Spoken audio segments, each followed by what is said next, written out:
7N14 and 6C14 এরা পরস্পরের isobar, মানে এদের যেহেতু ভর সংখ্যা সমান।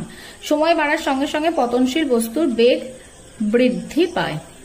গ্যাসীয় পদার্থের অণুগুলোর মধ্যে ড্যাশ বল সব থেকে কম থাকে, সেটা হচ্ছে আন্ত আণবিক বল।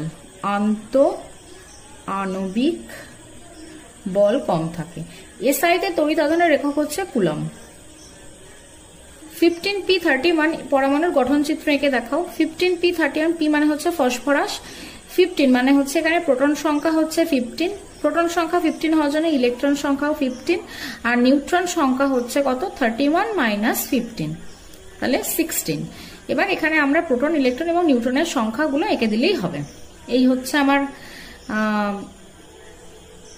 আমার নিউক্লিয়াস, সেখানে থাকে প্রোটন এবং নিউট্রনটা। প্রোটন থাকে 15টা আর নিউট্রন থাকে 16টা। নিউট্রনটা আধানবিহীন হয় বলে নিউট্রনটাকে আমরা সার্কেল দিয়ে প্রকাশ করি। এবার বাইরের কক্ষপথে ইলেকট্রনগুলো ঘুরে বেড়ায়। প্রথম কক্ষপথে দুটো সর্বাধিক ইলেকট্রন থাকতে পারে, তাহলে এখান থেকে দুটো চলে গেলে পরেরটাই থাকতে পারে সর্বাধিক হচ্ছে 8টা। 1টা, 2টো, 3টে, 4টে, 5টা, 6টা, 7টা, 8টা, আর তার পরেরটায় থাকবে 5টা। 1টা, 2টো, 3টে, 4টে, 5টা।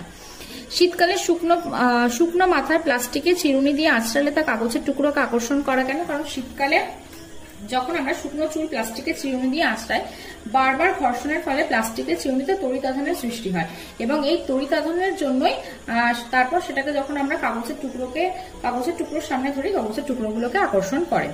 একটি ছোট পেরেক জলে ডুবে গেলেও স্টিলের বাটি জলে ভেসে থাকে কেন? যখন একটা ছোট পেরেক, তার ক্ষেত্রফল কম হয়, কিন্তু বাটির ক্ষেত্রে ক্ষেত্রফল বেশি হয়। এবার ক্ষেত্রফল বেশি হওয়ার জন্য স্টিলের বাটি জলে ভাসে। ধাতু অধাতুর মধ্যে পার্থক্য লেখো। ধাতু অধাতুর মধ্যে পার্থক্য হচ্ছে ধাতু তড়িৎ পরিবহন করতে পারে, অধাতু তড়িৎ পরিবহন করতে পারে না। আর ধাতু হচ্ছে অত্যাধিক মাত্রায় বিজারক হয়, অধাতুগুলো বিজারক হয় না। আর ধাতু এগুলো এবার নর্মাল যে বৈশিষ্ট্যগুলো আমরা জানি, ধাতু তাপ পরিবহন করতে পারে, যেটা অধাতু পারে না। ধাতুকে পেটালে ঢং করে আওয়াজ হয়, যেটা অধাতুর ক্ষেত্রে হয় না।